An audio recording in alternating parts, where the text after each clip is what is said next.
So, here's a question for you. How does a small, persecuted faith become the official religion of the most powerful empire in the world? And get this, how does it all happen in less than a single lifetime? It seems impossible, right? Well, let's dive into one of the most incredible transformations in all of history, the story of how the Christian cross and the Roman eagle became one. Just look at this. Really let it sink in. In the year 303, if you were a Christian, the Roman state could hunt you down and execute you. Fast forward just 77 years. That's a single long life. And by 380, that same state made it illegal to be anything but a Christian. This is more than a policy shift. It's a complete 180. So how on earth did we get from there to here? Well, the story really plays out in 3 acts: persecution, conversion, and then consolidation. First, we've got to understand where things started. For its first few centuries, Christianity wasn't seen by Rome as some noble new religion. Not at all.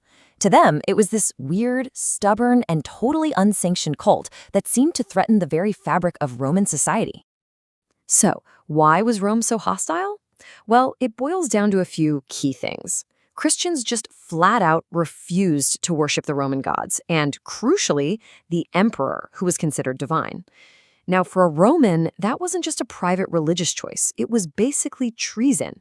It made them look secretive and disloyal. So, naturally, they became the perfect scapegoats for any disaster. Plague, famine, you name it.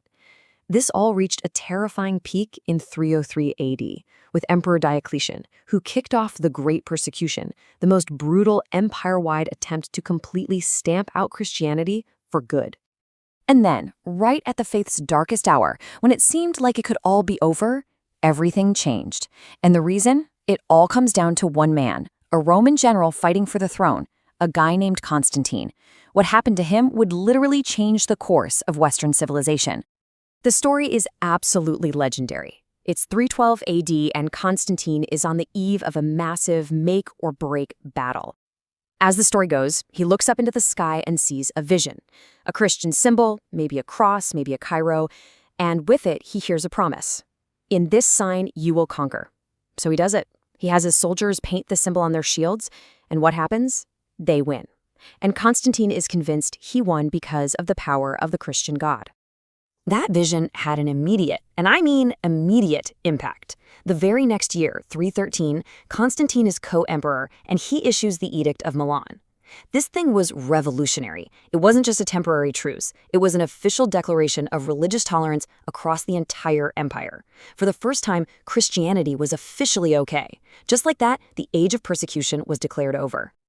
But Constantine didn't just stop at making it legal. Oh no. He put the full power and wealth of the Roman Empire behind the faith. He started funding these huge grand churches. He gave Christian priests and bishops special legal privileges. He started promoting Christians to the highest positions in government. He even made Sunday an official day of rest. Think about that. In the blink of an eye, Christianity went from hunted to favored. Okay, so you'd think that's the happy ending, right? Problem solved? But actually, this imperial favor created a totally new kind of problem. Now that Christians weren't hiding anymore, their internal disagreements exploded out into the open, threatening to tear the whole church apart. And this new battle, this internal war, it all boiled down to one simple but monumentally important question. Who exactly was Jesus? Was he God in the exact same way that God the Father was God? Or was he something else, something lesser? The answer to this would define Christianity forever. This here breaks down the two main sides of the fight. On one side, you have Arianism. The Arians basically taught that Jesus was created by God. Sure, he was divine, but he wasn't eternal like the Father. He was a separate, lesser being. Their catchphrase was, "There was a time when the Son was not." But on the other side, you had what became the Nicene position. They argued that Jesus was of one substance with the Father, just as divine, just as eternal. It sounds like a tiny difference, but believe me, it had huge implications for the unity of the empire. Now, Constantine is a Roman emperor, right? And what do emperors want more than anything? Order, unity. He could not have his new pet religion tearing itself to pieces over this. So in 325 AD, he does what emperors do. He calls a meeting, a big one.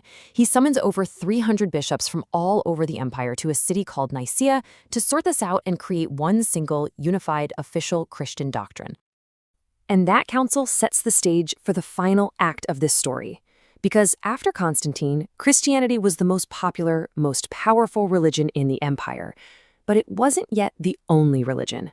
That final, decisive step was still to come.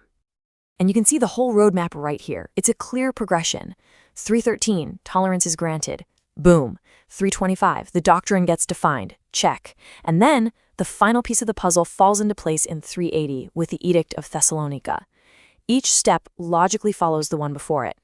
380 AD. This is it. This is the year. The year that the complete reversal we saw at the beginning becomes absolute law. This is the finish line. So under a later emperor, Theodosius I, the journey is finally complete.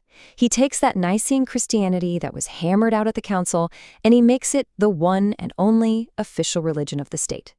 Every other traditional Roman cult, every other belief, now illegal. The persecuted had officially and completely become the establishment. So what happens now? What happens when the cross and the eagle are finally fused together? Well, this merger of church and state didn't just change a few laws. It created an entirely new world order, one whose aftershocks we are still feeling today.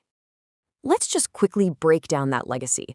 For starters, the church started to look a lot like the empire it was now a part of, organizing itself into administrative districts called dioceses.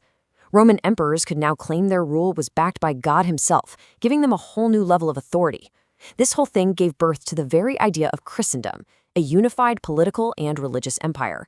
And, this fusion of spiritual and political power is exactly what paved the way for the incredible power the papacy would have all through the Middle Ages.